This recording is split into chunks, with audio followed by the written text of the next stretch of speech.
جس نے توبہ کی اور ایمان لایا اور اچھے کام کیے تو ایسے لوگوں کے گناہ کو اللہ نیکیوں سے بدل دے گا، اور اللہ تو بخشنے والا ہے، مہرباں ہے۔ اور جو توبہ کرتا اور عمل نیک کرتا تو بے شک وہ اللہ کی طرف رجوع کرتا ہے، اور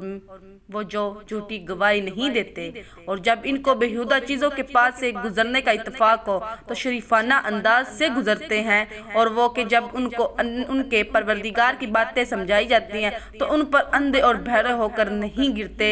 بلکہ غور و فکر سے سنتے ہیں۔ اور وہ جو دعا مانگتے ہیں کہ اے پروردگار ہم کو ہماری بیویوں کی طرف سے اور اولاد کی طرف سے آنکھوں کی ٹھنڈک عطا فرما اور ہمیں پرہیزگاروں کا امام بنا۔ ان صفات کے لوگ ان کے صبر کے بدلے اونچے اونچے محل دیے جائیں گے، اور وہاں فرشتے ان سے دعا و سلام کے ساتھ ملاقات کریں گے، ان میں وہ ہمیشہ